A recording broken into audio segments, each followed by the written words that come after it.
Bonjour à tous. Aujourd'hui, un petit passage de l'Évangile selon Matthieu, à l'ouverture aléatoire de ma Bible.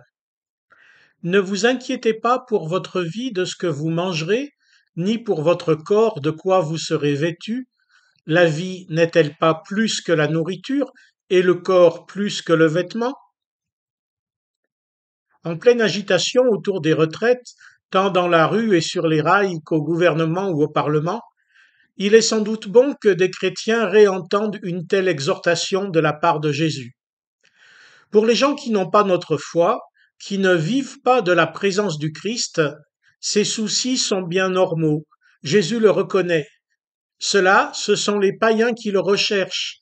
Or, votre Père céleste sait que vous en avez besoin.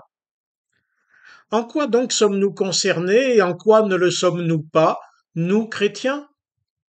Je ne vous dirai évidemment pas quoi penser du projet de loi actuellement en débat, ce n'est pas le lieu ici, et dans l'Église, tous les avis peuvent s'exprimer sans que cela entraîne aucune exclusion.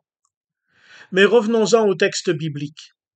Si Jésus a eu besoin de dire cela, non seulement à ses disciples de l'époque, mais à tous, y compris nous autres, ce n'est sans doute pas pour rien.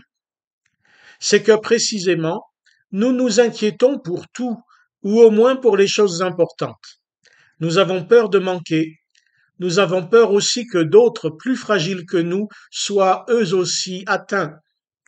Corps et âme, nous avons des besoins matériels, psychologiques, sociaux, spirituels, tout le monde. Personne ne dit le contraire et l'ascèse n'est une obligation pour personne, même si ça peut être le choix de certains. Loin de l'Évangile de proposer ce choix. Les critiques qu'on adressait à Jésus le disent bien. C'est un homme qui fait bonne chère et un buveur de vin, un ami des péagers et des pêcheurs. Celui qui est inquiet pour lui-même ne peut pas se soucier des autres. Il est trop préoccupé de lui. Jésus ne s'est jamais inquiété de lui-même, ou alors il a surmonté cette inquiétude, comme à Gethsémané avant son arrestation.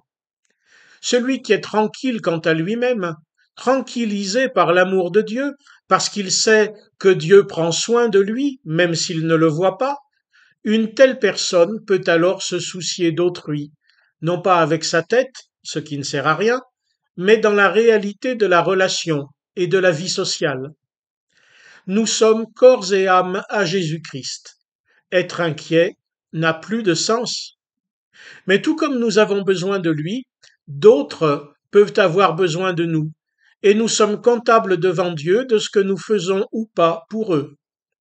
Certes, le mot solidaire a été galvaudé, mais il exprime bien ici ce qu'implique notre relation avec le Christ, grâce à qui nous ne sommes plus inquiets de rien, pas même de la mort.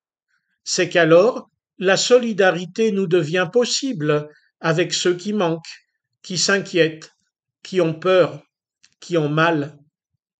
Inquiétons-nous pour eux, inquiétons-nous d'eux, rassurons-les de notre assurance, offrons-leur ce qui ne nous manquera pas, nous qui en Christ avons tout pleinement.